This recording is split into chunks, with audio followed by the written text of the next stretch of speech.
The time has finally come, ladies and gentlemen. We have hit basically the final mark of the regular season. We got one more game left to play on Friday night against the Bruins, but the Maple Leafs are pretty much on the cusp of finishing their historic regular season, and we're going to discuss it. I'm joined by Linemates Rimoli and Jared Rotenberg, the two Leaf fans of this podcast. Evan Davis is out in Cali doing Cali things, watching lacrosse. That's an interesting one, to say the least. I don't think I have ever thought lacrosse was a prominent sport in California, but hey, someone to prove me wrong today. But I got a bunch of questions for you guys. You guys are going to give me a bunch of good answers, I hope. And we are going to revisit our grades that we gave the Toronto Maple Leafs at the midway mark of the season. Now, we gave it on an A to F scale. I don't think we got a lot of Fs, but we got a lot of cool grades that I want to dissect and maybe hear your thoughts on what changed, what didn't change. Maybe it got worse.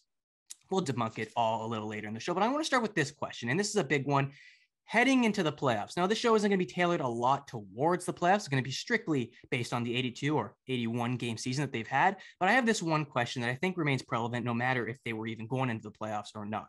Heading into the playoffs, is this team better for game one compared to last year? Do they have the better pieces intact within their team? Is the defense capable of maybe shutting down and playing that playoff style of hockey? Is the offense able to score or maybe even outscore their opponents? Do they have better pieces that they did heading into that Montreal series? And this is probably going to be the only playoff question I have in relation to that. Dom, I'll start with you. What do you think? What are your thoughts on the team? Are they better prepared for game one? So you're putting some evidence on or not evidence, emphasis. Emphasis. There you go. That's the word, on the game one part. Right. Now, if I think back to the Leafs game one last season, train wreck. They weren't missing anyone. Mm-hmm. This season, I'm gonna go and say our game one lineup is not as strong as our game one lineup from last season, and here's why. One, no Michael Bunting or Zach Hyman. So that third piece, that like kind of the straw that stirs the drink on that Matthews Marner line, it's not there, and we don't know what's going to be there. Like, it fully could be Alex Kerfoot, and that's actually my little I think it is going to be Alex Kerfoot, just because I feel like the lineup they played last night is going to be their lineup in the playoffs. Maybe they take Abruzzese out, put Simmons, but regardless, they don't have Bunting, so that first line left winger is still a question mark. Like, we have a lot of question marks kind of thing. Like, I feel like last season we had a set, these are the lines. It was that top line with Hyman, Matthews, Marner, that Kerfoot, wasn't it? I'm pretty sure it was Kerfoot, Tavares, Nylander on that second line. And then we had that third line with fucking Riley Nash at 3C. And so I'm going to say our defense this year. Yeah. Holy shit. He's been on like waivers with like Arizona. It's that guy's career's, well, I shouldn't. No Riley Nash slander. But yeah, I'm going to go with they're not as good. And another big part of that is we had Vezina level Jack Campbell last season. We don't have Vezina level Jack Campbell this season. And spoiler alert, Leaf fans, lately he's been, I mean, as in the last, with a good record. I know you're going to bring up, yes, he's been 8-0-2. Yes, he's also 9-10. He came back from injury. I have we manipulate those stats. He is still an average league goalie. He's not a 930 like he was last season. So yeah, I'm going to go with, and even Justin Hall. I don't think Justin Hall makes the game one lineup. Hopefully. I don't know who you take out, but he was like solid last season. Like, I'll say our defense is better, but in terms of forwards and goaltending, probably not as good as our game one lineup. Yeah, and I have to agree on that. I mean, a lot of things play into that factor. Like you mentioned, injuries, something that the Leafs didn't really want to get into as they approached the playoff mark, but unforeseen injuries did come up and they have to deal with it. And then we're going to see how they combat that, who's going to step up. Because again, playoffs, as much as I don't want to discuss it here, it's all about stepping up. And you mentioned little pieces, the Jack Campbell that we don't have. And Jack Campbell's probably going to be one of the central targets around this show. You mentioned other guys like Bunting, so many players that are not really ready or maybe will not be ready. Kasha is another one there. So a bunch of those players, but I maybe want to ask you this question. Is there anything that they've maybe improved the Toronto Maple Leafs from last year heading into game one against Montreal to this year in regards to maybe the mindset, the playing style? Did you see any improvements within that? Because we all know the lines were perfectly healthy heading into a series last year. This year, a longer season, it's nothing of that case. But in regards to the playing style and the, maybe if you want to describe it as the intangibles of this Leafs team, did you see any improvement between then and now?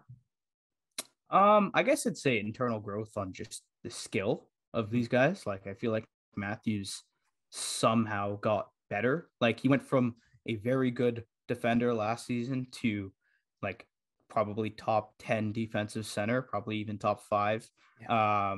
I think Nylander took a bit of a step in terms of he's always been able to drive his own line, but the fact that this guy is putting up like point a game with fucking David Kampf and Pierre Engvall at his like wingers, I don't think that's talked about nearly enough. I think he's having a criminally underrated season because of the little blurb he had in February, March. Like Tavares, I think he's even coming back a bit too. Like he probably is going to be regressing throughout the seasons, let's be honest, but I've actually been a fan of his lately. He's a very smart player and he's making it work with, again, not very good guys. And that's something he's always done in the Islanders. So I guess internal growth. I haven't really noticed a real play style change. I'm going to be honest, all our systems look the same. I know they were trying some wacky things on the power play last night that I'm sure we'll talk about worked. Yeah, I'll go with internal growth. Yeah, for sure. And I mean, Jared, I want to throw it to you, not in regards to maybe their game one lineup, but maybe some of the players that Adamo mentioned. Now, Rimoli, you mentioned guys like Marner, Matthews, Nylander was a big one. All these core players who I'd actually consider a big part of the Maple Leafs success this season. Statistically, we've seen some of those guys like Marner. He's been eclipsing that 95-point mark. It is undetermined what he will finish with yet. Same as Matthews. He's got 60 goals and counting, which is the crazy part that I don't think any of us thought we'd be seeing, not only at the midway mark, but at the beginning of the year as well. He has been a terrific, I'm not even going to say surprise, just a terrific thing to see, terrific talent, one of the best talents we've seen in quite some time here in Toronto. It's been an incredible season for the Leafs as far as individual achievements and accomplishments are concerned. But what are some things you've noticed about these players' games, the guys that I just mentioned? I think there are a lot about the core four that have maybe amplified itself from last season compared to this. What has stood out to you the most about these players? Was it Matthews maybe growing a little bit more as a defensive player, Marner starting to shoot the puck more, which has been the entire focus of this year? I don't really understand it too much considering he's a guy who should be able to shoot the puck, but it is there. And I want to ask you your thoughts on it. What are the small things, or maybe even the big things that we've seen from last year of these players, these core guys, to this year? Oh, well, I just think overall, it's everyone from top to bottom of the lineup is stepping up majorly. And obviously, you could have a whole biology about the top 6 players on the team. Obviously, Matthews, Marner, Tavares, Nylander, all having phenomenal seasons. But even the other guys are really liking the way that Engvall's been stepping up lately. Mikheyev is playing very confident on the penalty kill, but as well just being able to find that finish. And we're able to get scoring from all throughout our lineup, top to bottom. And I just think it's a major improvement from last year. In terms of the question of whether our lineup today is better than our lineup last year heading into the playoffs, the one concerning factor is the injury. I think we were just a lot healthier last year as opposed to this year. But the players we have and the way we're playing, I think everyone just looks amazing heading into the playoffs. If you remember last year, we went on a major slump heading into the playoffs, lost, yes, I believe, our last 3. So we're right now in the final little stretch before the season. Yes, we had a bad game against Tampa, but overall, we're playing very good hockey heading into the playoffs. And my fingers are crossed. At the very least, I very much have high expectations, and I'm hoping that they're able to find this level of play in the playoffs. Because if they could find a way to carry it in, we could actually see the story change. And overall, I've just liked the way that everyone in our lineup is playing. You mentioned that Marner is shooting more. That's, of course, a major factor. But Matthews, he's always been able to shoot, and now it seems he's gotten better at it. And he's scoring in different ways. I mean, obviously, we know he has his wrist shot snipe, which he displayed last night. But as well, he's getting in close and doing crazy creative backhand shots, and he's slap shotting and one-timing and tipping in shots. He's just able to score in all different ways. And I think all of these factors, the fact that we're getting finishing from all top to bottom of our lineup, major thing that should hopefully carry into the playoffs. And then one thing when it comes to just an improvement compared to last year is the experience of last year. That last year heading into the playoffs, we didn't know how the 2021 playoffs would go. Now the team has gone through that. It sucked. It was horrible. But the one benefit we take away from it is the fact that they could hopefully come together as a result of that disaster and come together as a team and grow from it. And obviously we don't know what's going to happen until at least a week from now. But the fact that the team went through that as a group together in the way that the team looks very close right now. I mean, you see them in the locker room celebrating, Matthews thumping the water bottle, Campbell sitting there with his squirt guns. The team just looks very close at the moment. And We don't know if that will carry into the playoffs, but I very much hope it does, because if this level of bonding and the team coming together, maybe we could see something big happen. And teams have done it before. I mean, teams have had very embarrassing defeats, come together as a team, and the next year they avenge it. The most blatant example in my mind is Tampa Bay getting swept. It was a horrible moment. You heard at the NHL awards, Vasilevsky was pissed. Everyone was pissed, to be honest. People were making fun of the Lightning, and they clearly took it to heart. And then the next year they came back, won a Stanley Cup, and won another one in 2021. So if the Leafs could come together as a team, the one benefit I see compared to last year is having gone through that experience. Now, hopefully they grow from it, and we could see some big things happen in the postseason. Yeah, and I mean, this is needless to say, but energy is a total game changer when it comes to, I'm not going to just say playoffs. Throughout the entire year, this team, you got to look what they faced. And we all know all the things that this team has had to go through, all the heartbreaks. We're the ones who have been suffering them the most. There's been so much controversy within this team and getting to that point, reaching that bar. No matter how high or low we set it, they have yet to get there. And it takes a lot of things. It takes a lot of guts. It takes a lot of courage for a team to, and these are pro athletes too. So they have all that stuff possessed within them. It takes a lot of things to turn the page as quickly as they did. And it was a required step. Let's not get this wrong. They had to turn the page and get their mindset set on the next year rather than dwell in the past. That's something that I have to credit the Leafs for. And I don't think we give a lot of credit to them enough. Yes, it was supposed to happen. Yes, they had the team intact, the roster intact to allow them to succeed this way. But when you look at the mental side of it and how much of a hurdle it was, how much of a headache it was last year to rebound from, this team has done it. And you're seeing the energy in the room. You mentioned Austin Matthews' goal. Now, I don't think we haven't seen anything like Matthews' record that he said ever be broken. To see the energy that these guys had celebrating it, it looks like they're not just in it for the individual accolades, like I mentioned before, but they're in it for something that they can all celebrate for once on the final day of the regular season, no matter how far that goes. Exactly. They're showing that it's not really for the name on the back, but consolidating the name on the front. Rimoli, I want to ask you for about specifics here. I asked Jared it, but what have you noticed specifically about some of these core players' games that maybe changed from last year to this year? Some adjustments, because I know there's been plenty of them, and I know they've tried to keep their game a little similar, but last year's efforts in the playoffs and in the, I guess, parts of the regular season show that this is not enough. We need to be better. There's stuff that we have to improve on. What are some of the things that you've seen? Well, I'll start with Marner. He looks a lot more confident, and I think a guy who's in his head, and I think he's even come out with it, like, saying it. He's not, Yes. He's not a mentally tough guy, and I've always said that's Marner's biggest issue and why he will never perform in the playoffs. And who knows if he ever is going to perform in the playoffs? But I think him shooting and him having that confidence to shoot is a step in the right direction. Like, I don't even think he has that good of a shot. I don't think he has he's like on the Leafs. He's probably not in their top 5 in terms of shooters. It's a muffin. Absolutely. It's a muffin. He can place it, but like everyone in the NHL can.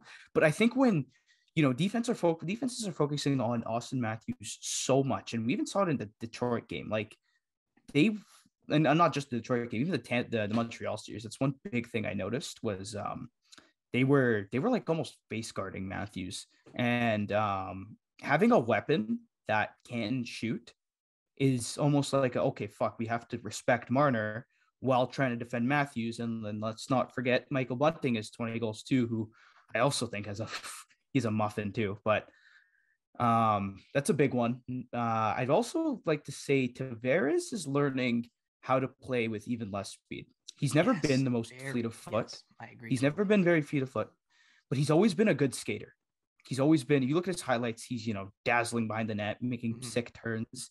And you're starting to see that a lot more. I think throughout his slump where he couldn't score, he was really trying to feed off the rush. And I don't think as a slow player, you're not going to beat a guy like that. Like, he has this little, how do you do between the stick shot? You can't do that without speed. And I don't think, he still tries it every so often, but you see, it doesn't come off. He's become absolutely lethal behind his own net, even more than last year. And I think that's really big when you have, a guy like Ilya Mikheyev skating around the outside, taking like an outside route, skate in, and that's an easy pass. And that's something Tavares is good at. He's good at finding little passing like lanes through the like through the seams.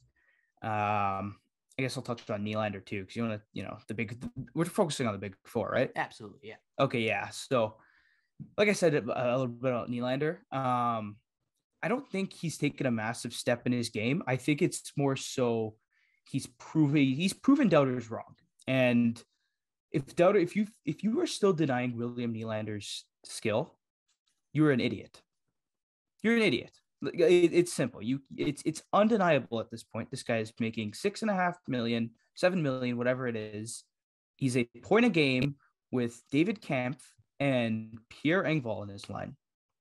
That is 2 AHL level offensive threats. They're great defensively, great in transition, but let's be real. David Kampf is probably not even a point a game player in the A. Maybe Engvall is, but like seriously, the fact that he is doing this is ridiculous. And even watching him, he's skating around guys. And I think part of it is, he's eating up on other teams' bottom sixes because, the other two are worrying about the top lines. But with the cards he's been dealt, I think Nylander's been unreal. And then obviously there's Matthews. What the hell else do you have to say about Matthews? He's such a, defensively, I've noticed he's always been creative defensively. Maybe that's a fun way of putting it, because he does a lot of unorthodox shit. I noticed, instead of rubbing a guy out, he likes to jump the passing lane early and kind of intercept passing because he's so smart and quick and has that long reach. He's able to knock passes. He'll pull the little tap you on one side. It's very good stick lifting from behind and just taking it and going the other way. And having that threat on the ice while being a 60 goal scorer eventually leads to even more offense. I think that's part of why, he's been so lethal, because you see how many goals he'll strip a guy, go the other way, and then boom, 3-on-2 or rush chance. And when you're that lethal of offense, you're gonna score more. So I'd say those four, pretty huge. And if he couldn't score more already, it's scary. It is really scary and concerning how much and how far you could push that envelope. But you said one thing, and it was a thing that I'm going to focus on in the next half of this show: intangibles. In respect to Mitch Marner, you used the word respect. He has respect for that shot. You have players and opposing goalies alike have to respect Mitch Marner's shot, because now you have two things on that line. You don't got to rely and you don't got to believe. This is what I thought Mitch Marner's game heavily relied on as well. He thought he would be feared on the ice strictly because his line mate, Austin Matthews, is right beside him. Now it's not a matter of just because he's there, I should be a scary figure. I'm my own scary figure. He's taken a role of independence. And I think that transition to him gaining a lot of respect, not only from his peers, but from the guys around him and the guys that he's facing. And I think that's a huge step in the right direction for Mitch Marner. How far can this independence go when it really matters? So we know how it's had its moments last year in specific to the playoffs that we're looming towards, but I'm really interested to see how far this maturation can go. And I think that's going to lead me very nicely to our next point. Now, as much as the tangibles are very nice, team records in points, franchise records in this and that, personal accolades, I'd like to focus on the intangibles. Probably my favorite thing to focus on in regards to the Toronto Maple Leafs.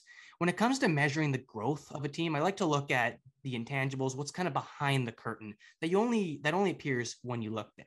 I mean, I'm talking maturity, killer instinct, experience, all that stuff. Have we seen a growth with this Maple Leafs team from last season to this season and all throughout this entirety of 2021-2022 campaign? I mean, you have to look at it this way.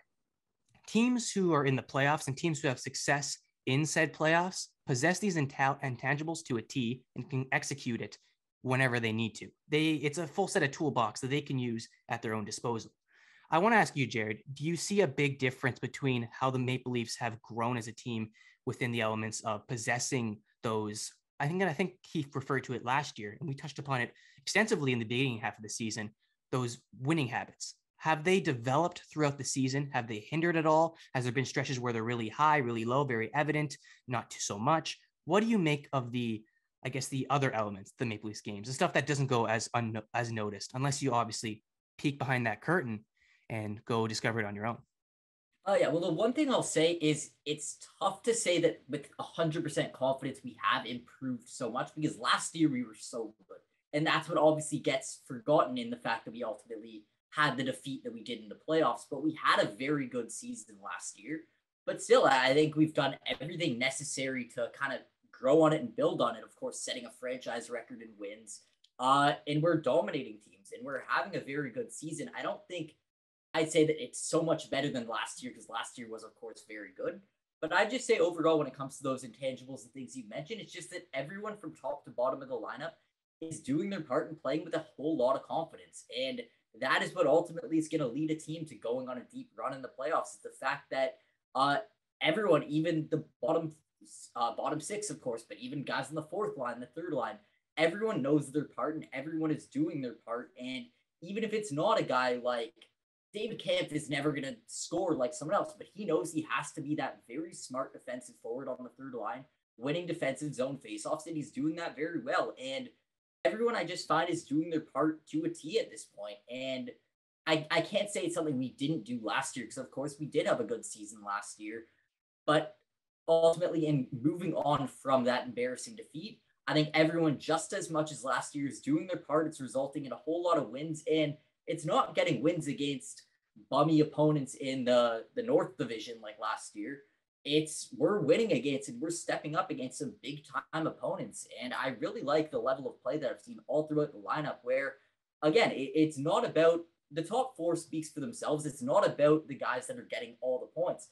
I think it's the guys around them that I'm really happy and I'm really seeing a growth from them. I mean, guys like Kerfoot as well are starting to play with a whole lot of confidence. Moving back a little bit into the top four to talk about Marner, who is firing the puck way more than we saw him do last year. And I think all those things that everyone is just playing with that much more confidence. We don't know if it'll end up translating into the playoffs, but if you want to look for a sign that could help us find playoff success, in my opinion, that's it. It's just the fact that everyone looks very confident at this time and is doing their part. We know the guys that are driving all the offense, they're doing their part. We don't even need to ask them.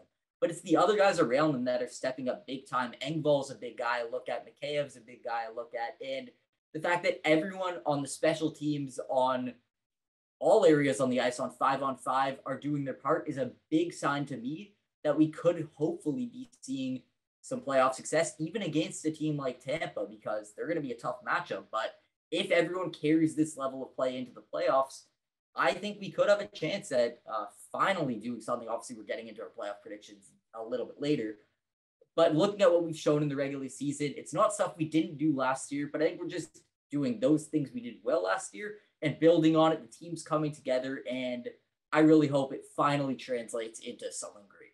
Yeah, and they have all, I'm not going to say all the pieces. I'm sure there's a lot of pieces the Maple Leafs would have liked, maybe would have wanted to go acquire if they had the opportunities, the assets to go. But they have adequate pieces, enough pieces to get them by not only that hurdle that is the first round, but I think they have some pieces to get to, I guess, what you want to call the promised land, maybe. It just depends on how they perform in the playoffs. But again, I mentioned this before. This is not a playoff preview show. This is not talking about the playoffs. This is talking about what we've seen presently in this 82-81 so far that they've played game season.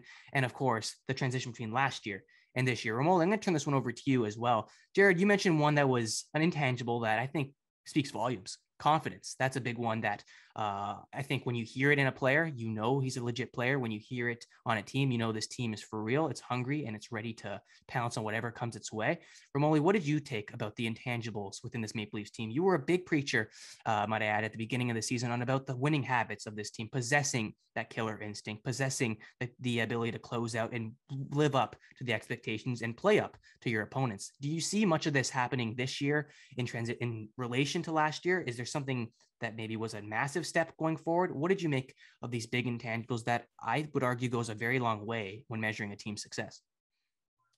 Yeah, I know the answer you might be looking for is, yeah, they've gotten so much better, but honestly, no, I haven't seen it. And like, they might have had it last year and we just, I don't know, they screwed up, but like nothing this season has really suggested, yeah, they've got a killer instinct this year that they didn't have last year. Like, we blew leads this year, we blew leads last year. We like similar defensive problems at times. Like, I can't really say they've grown in that without seeing it, because you don't really see that killer instinct in the regular season compared to the playoffs, because playoffs are a whole different beast. And Absolutely.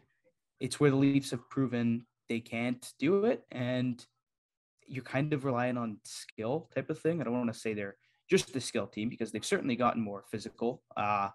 in terms of the mental game, I've noticed they have gotten a little bit tougher, like especially the last couple of games. They've been getting like Ilya Mikheyev. Think about it, man. You are nuts. I love it. Like Clifford's also played well, man. Like we gave him a lot of shade on this show, but he's really listened to our advice, I guess. Oh yeah, he might be in the game one lineup. You don't know, but he might be. So yeah, I hate to say it, but I haven't seen that big of a jump, if at all, with these guys. It's not unfair whatsoever. Like we've seen a lot of games, we've analyzed a lot of games, and we freaked out over a lot of games in regards to how the maturity, that killer instinct that I've been mentioning so frequently on this show, but it's a huge one. But when are these intangibles absolutely measured? When do we learn, okay, this is what the team had in the tank when it comes to the intangibles? That's when the playoffs, as much as I didn't want to mention it, it ties in perfectly to the regular season. And that's what the big storyline of this Maple Leafs team is. This means nothing. We're having the show for literally nothing. The regular season did not mean anything for this team. It is all about the next step, the playoffs, what is going forward and what they're able to do there. That's when we're going to see, what are we going to grade these guys? What are we measuring them up to? What are we comparing them to? This is when we're going to see everything take its next step forward when, in my opinion, and I think a lot of Leafs Nation is going to agree with me here, when the actual Leafs hockey is worth caring about. And I think I'm going to stop it right there before we head into our next set of the episode where we talk about our grades portion of the show. We're going to be revisiting our grades from the 42 game mark all the way now at the 81. So stick with us. All right, welcome back to our grade segment of the show. We'll be previewing our grades that we've sort of given this team with the rest of the regular season now coming to a close. And of course, we're going to be revisiting the grades that we set for them at the 42 game mark. So let's revisit it, shall we? Top six scoring. That was a big storyline all season long. It's something that carried the Maple Leafs to most of their success, not all of it, but most of their success all year, and is where a lot of the personal accolades came to fruition. Now, Rimoli, you gave the team an A, and I'm going to just set the bar here for the rest of it. A+ is the max. If you already voted an A+, which I see a lot of A+ here on my list that I recorded, if you give it an A+, I'm not going to ask you to raise it because you can't raise an A+, unfortunately, unless you're one of those weird teachers that goes with the A++. I don't know. Like a little sticker.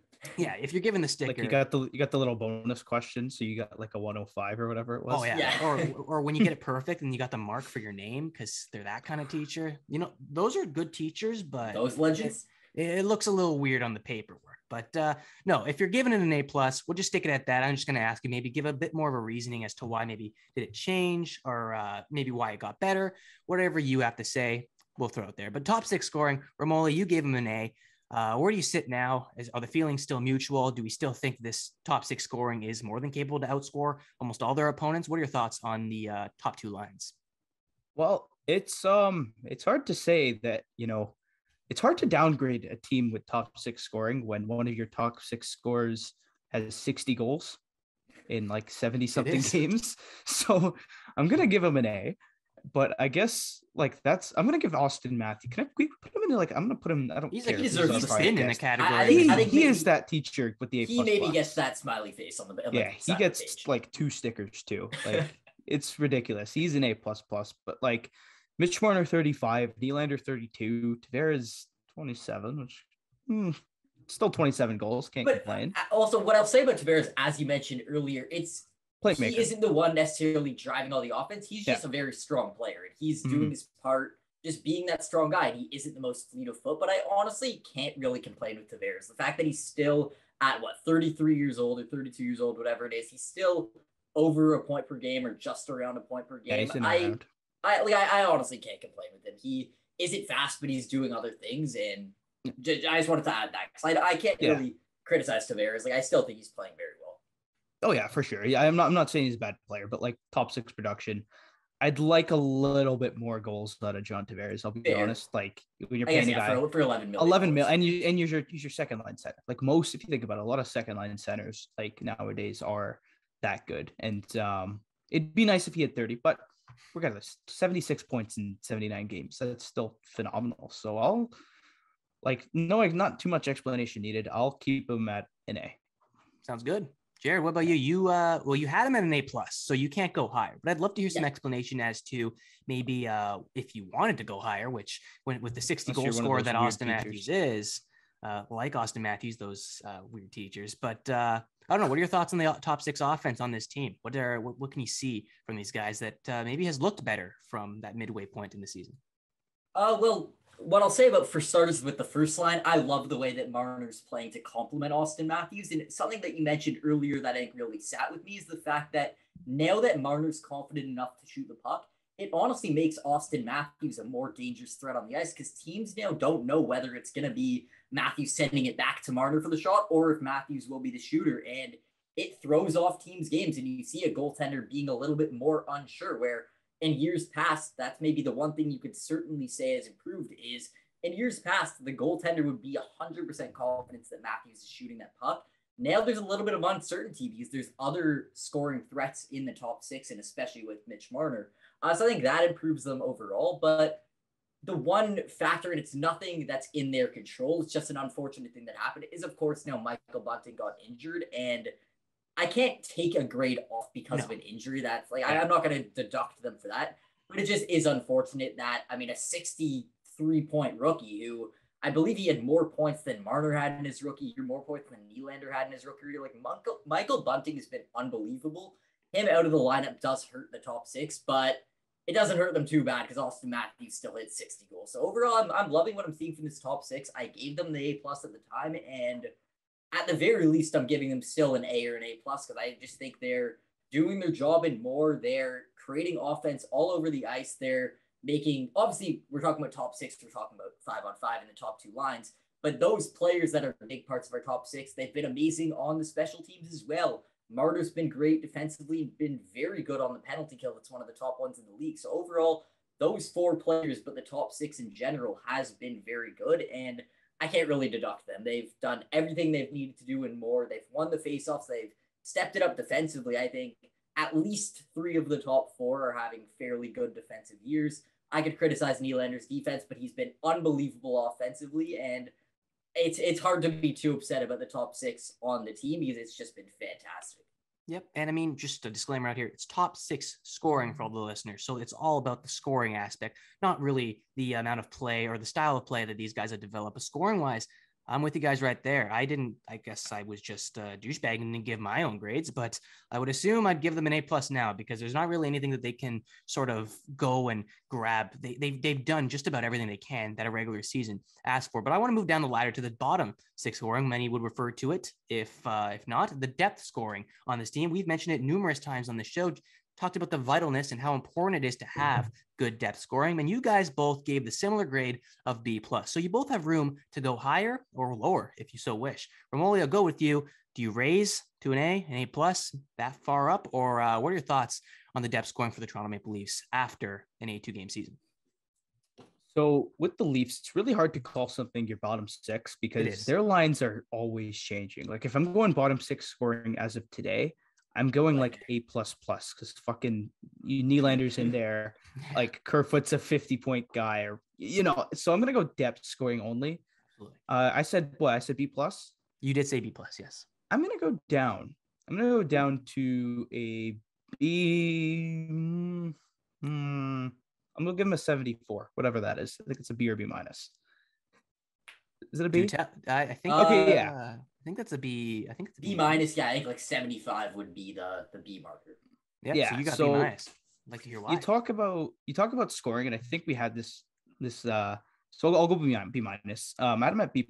I think I remember because Jason Spezza was really good. I think Jason Spezza, we all assumed was going to be the catalyst of the bottom 6 scoring, right? And he's been anything but. He's been fine. I know he's picked it up as of recent. He scored a goal that didn't count and then scored another goal because he's sick. He scored in that Washington game, right? He scored shootout goal. Yeah, sorry. There you go. Fucking backhand fake. That 40-year-old scored because he's just nasty. Yeah, hey, that 40-year-old is pretty nasty, but like realistically, he hasn't done much. And you just think about other bottom 6 guys. Pierre Engvall. I'm not saying he's been a bad player by any means. Pierre Engvall has been really good, but like 33 points. If you remember from before, we had like Kasperi Kapanen and Andreas Johnsson, like Nazem Kadri on our 3rd and 4th lines, potting in like 40 to 50 points. Pierre Engvall isn't there. David Kemp, again, we're not talking about play style because David Camp is not there to score, but like he's an almost non-factor on offense, minus that Michigan he tried to pull last night. Did you guys catch that? Yeah, he was behind the net. Like it wasn't even so that funny. Like I don't even think he meant to. It was almost like an instant. He like. I think he was fucking like, with them. Honestly, I knew he was never gonna. I think he was like just like the fear factor. It seemed playful. It seemed very like there's no way because like the arena kind of started laughing. Like we knew everyone knew he wasn't gonna do it. But yeah, he's not much of an offensive threat. Like honestly, our bottom six isn't much of an offensive threat. And even our depth isn't that big of an offensive threat. I think they're more a defensive threat, right? Like Ilya Mikheyev, again, 20 goals. He's why this isn't like even lower. He's been unbelievable. 20 goals, but like so many more chances. If that guy spends an off season developing, like, could you imagine if he had a Mitch Marner level shot? I take that so fast. If he had that, we would have won a series last year. That's all I'll say. If he had like literally just that shot, which it's not too hard to develop. It's like Marner doesn't have a cannon or anything. I think I could have scored that one, but that's like he scoops it. Like when he's on a break, he scoops it into the net. Yeah, it's really weird. But if he had like a Mitch Marner level shot, you're looking at no joke a 35 goal scorer. He gets a minimum 2 to 3 half breakaways a game. It's incredible. So he's been good depth scoring wise. Alex Kerfoot, he's definitely produced at 5-on-5, but like Kerfoot's never been a goal scorer. Again, not much of a goal scoring threat. I think he's a good complementary piece that can kind of get you a secondary assist or two. Like he's the definition of like an average NHL player. He does nothing really special. He's pretty quick, good edges, but yeah, it's just the depth scoring is kind of vanilla. There's nothing that really stands out, and I think a BB minus is warranted. And I'm going to turn it over to you, Jared. You mentioned a lot about the depth production. You seem to have expressed a big interest in the strides made from Kyle Dubas, Sheldon Keefe, whoever you want to talk to it about, in bringing these guys together, pairing these guys together, and eventually finding some decent success from it. What do you grade the depth scoring? Or I wouldn't say depth scoring. I have it labeled here as depth production. Rimoli, you took the scoring side of things, which many would measure depth production as the scoring side of things. Jared, I'm interested to see what you measure depth as, and just how much of a grade factor do you put it to? Yeah, so initially while Ademo was talking, because of the fact that he really emphasized the scoring factor, I was second guessing my answer a little bit, like, okay, if we're talking purely about scoring, maybe I have to lower it. But talking about just overall how good they've been, I may even raise my answer to it was at a B+. I'm considering honestly an A- because I think we're getting a lot of guys that are capable of, I won't say necessarily driving their lines because like Nylander's now playing with them, so he's the guy driving the offense there.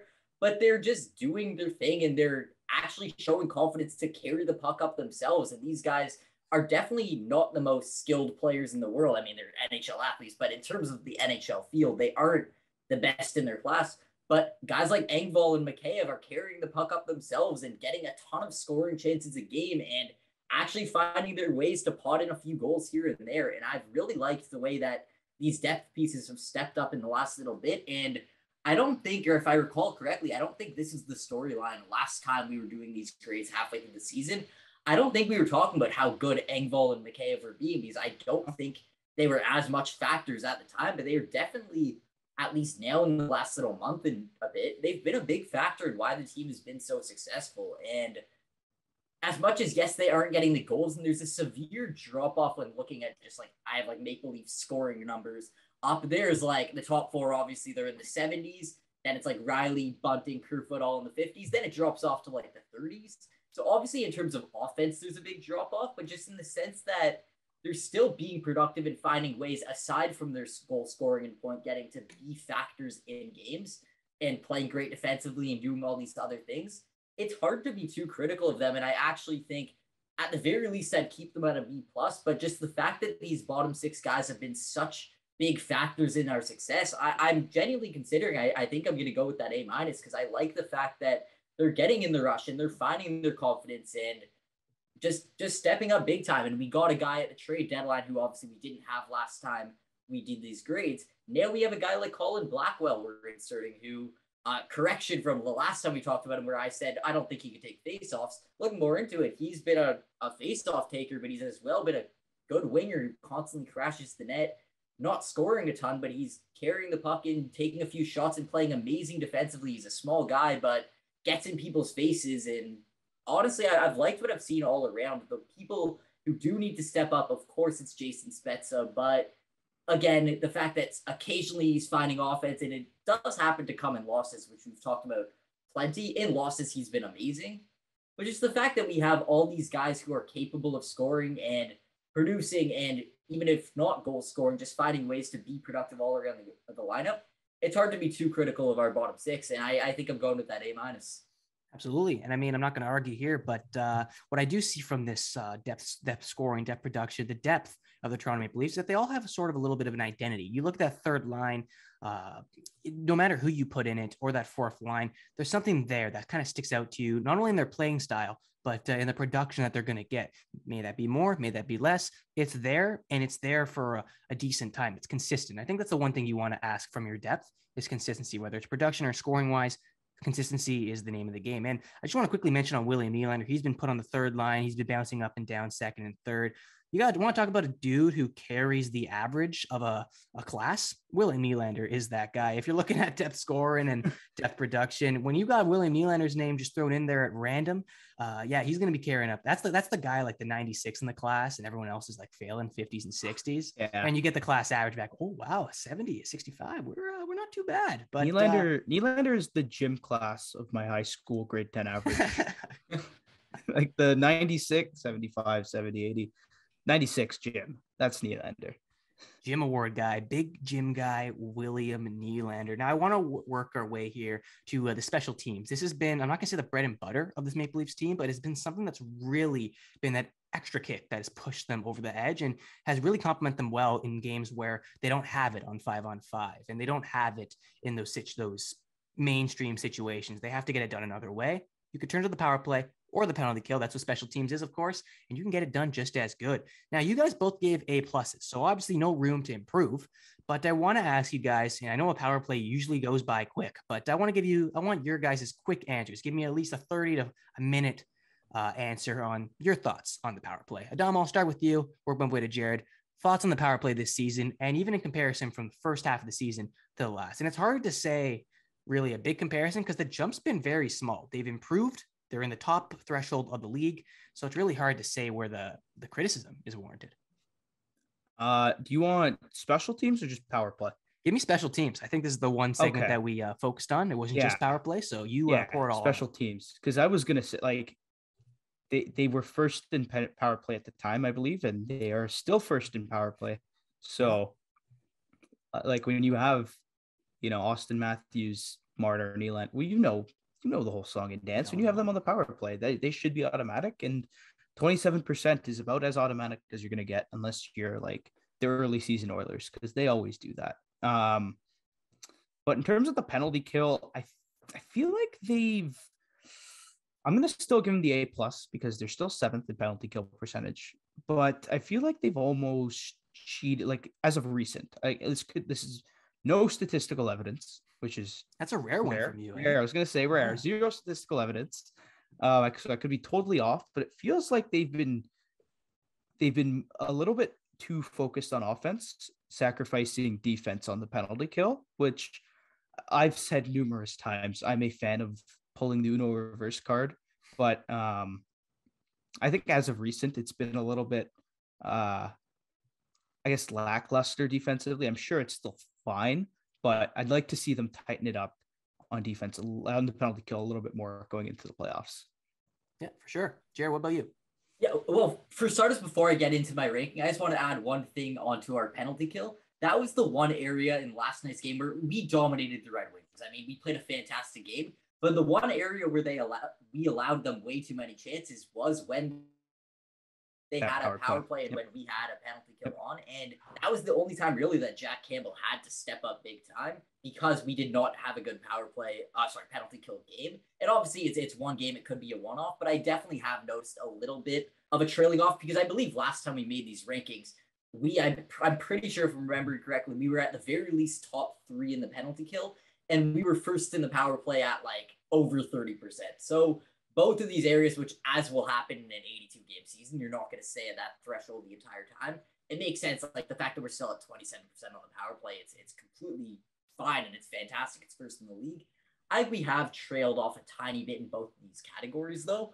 And now I guess that ties into my ranking. I think I'm going to drop it from, it was at an A plus. I'm going to give it just an A. It's been amazing still. I mean, yeah, we're 7th place on the penalty kill, 1st place on the power play. So hard to be too critical there, but both areas I found at least like penciling in on the last month and really taking it a look at the last little stretch. It hasn't been as automatic as maybe you want it to be. And obviously we're still getting goals because Austin Matthews is there, but it's definitely gone long stretches of time that we haven't been able to produce offense on it, to the point where it's something of note, where it's not as dangerous as it used to be, where it literally used to be every time we get a power play, it was in the back of the net, no questions asked. It's not as dangerous as maybe you'd like it to be. And the fact that it's gone down, I guess, like 4-ish% since last time we talked about it. Not that it's a surprising thing. It'll happen in an 82 game season. I'm just saying it's something of note, and it's not as dangerous as it once was. And our penalty kill, as you mentioned, it definitely has, the word you used was cheating for offense, and I think it's a completely valid way of describing it, because it just hasn't been very strong defensively, and it's allowed teams way too many chances to produce offense. And for that reason, neither of them are bad, neither of them are big concerns. Both of them are still major improvements when talking about how much better we are this year as opposed to last year. But still, I think rather than saying there's just an A plus going into the end of the season, I think I'm probably going to trail it a little bit down to an A, just because it stepped down just a little bit. But that's the difference between an A plus and an A, is the fact that it's that little difference that it is stepped down a little bit. Absolutely. And I mean, a lot of things worth noting on the power play, penalty kill, the special teams unit. The one thing that I'm worth noting here is the amount of time that we have remaining in the show. I kind of want to keep it on the shorter side. So I'm going to skip over very briefly team defense, but I want to get into the one that I think is a much more colorful set of answers, one that I think we can go a little bit more in depth before we hit the road for the rest of the day. The confidence in the team. This is where it ties very nicely into the playoffs. And I think that's sort of something that you're going to have to look at in regards to judging your confidence in the team. I think that was something that we looked at when we were making these grades. How confident are we when we're heading into the playoffs? Well, now we're here. So why don't we revisit it? Adamo, I'm going to start with you. You gave them a 6, and this was a rating 1 to 10. It was a 6 out of 10. So where do your thoughts lie now in regards to the confidence with this team? Is it higher? Is it lower? We've seen a lot of hockey against a lot of good teams. Some of them have been lived up to their expectations. Some of them not so much, but where do you rank them? Is it somewhere in between? I'd like to hear it.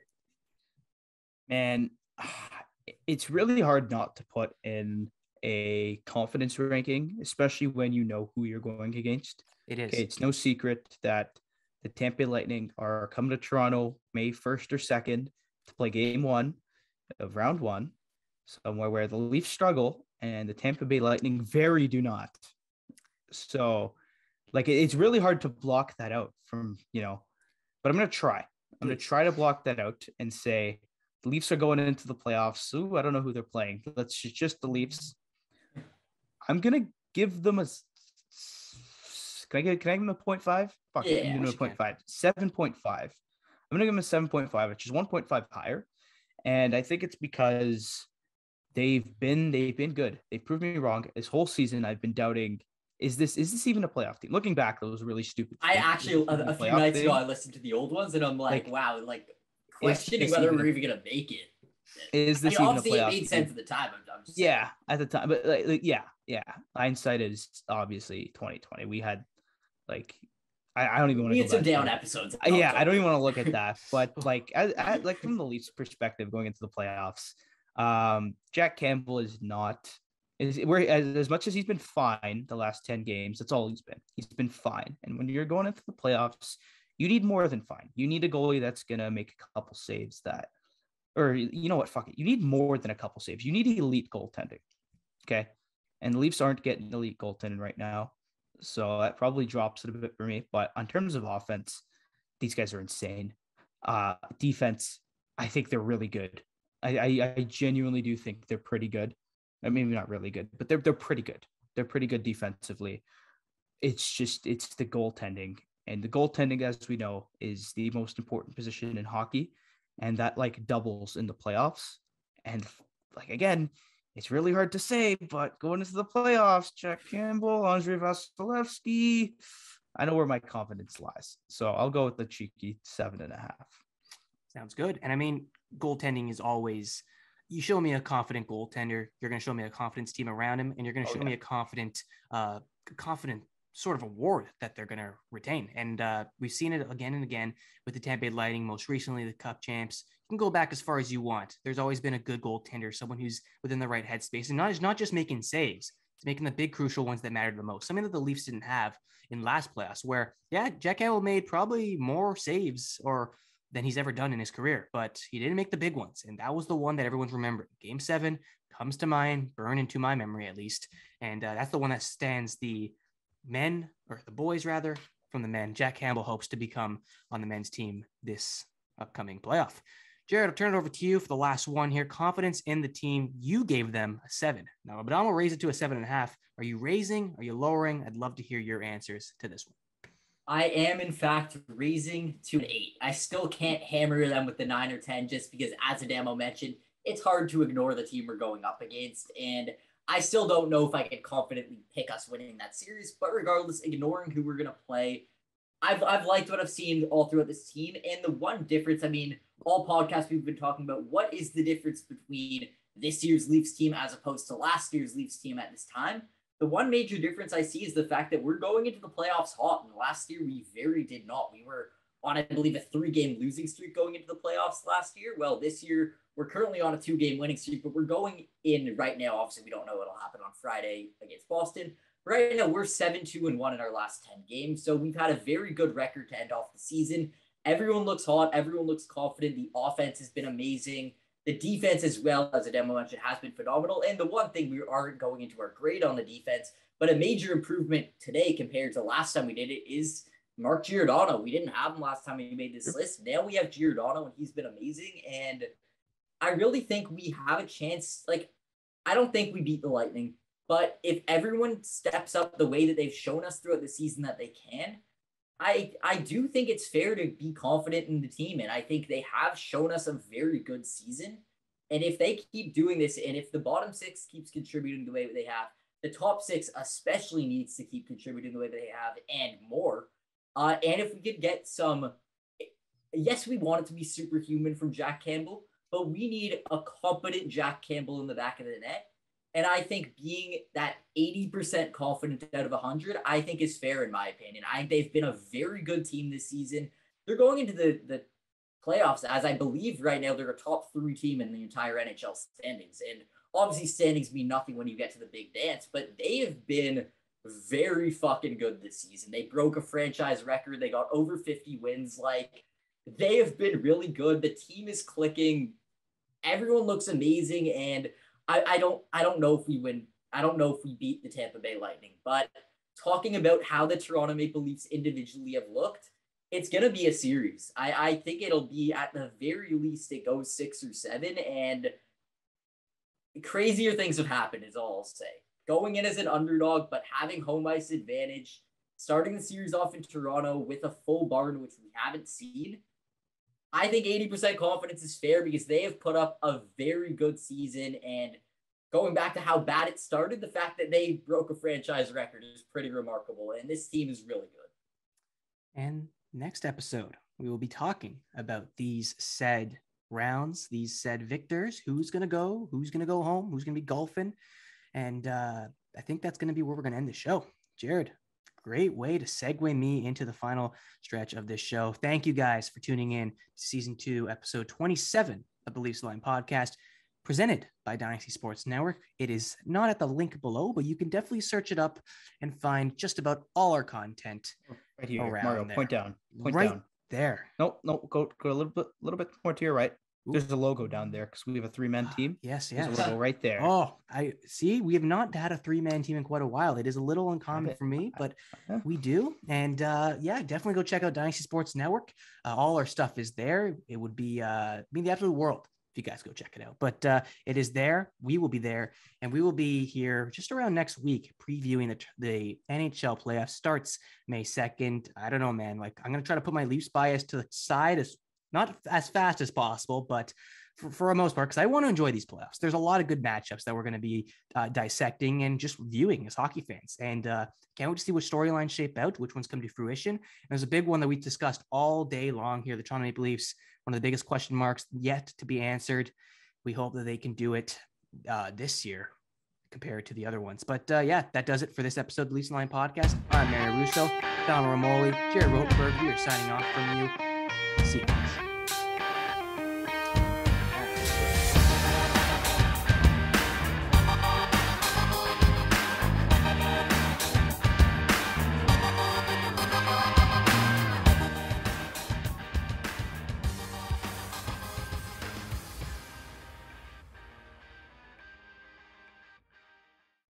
We're winning against and we're stepping up against some big time opponents. And I really like the level of play that I've seen all throughout the lineup where, again, it's not about the top four speaks for themselves. It's not about the guys that are getting all the points. I think it's the guys around them that I'm really happy and I'm really seeing a growth from them. I mean, guys like Kerfoot as well are starting to play with a whole lot of confidence. Moving back a little bit into the top four to talk about Marner, who is firing the puck way more than we saw him do last year. And I think all those things that everyone is just playing with that much more confidence, we don't know if it'll end up translating into the playoffs. But if you want to look for a sign that could help us find playoff success, in my opinion, that's it. If you are still denying William Nylander's skill, you're an idiot. You're an idiot. It's simple. It's undeniable at this point. This guy is making $6.5 million, $7 million, whatever it is. He's a point a game with David Kampf and Pierre Engvall in his line. That is 2 AHL level offensive threats. They're great defensively, great in transition, but let's be real.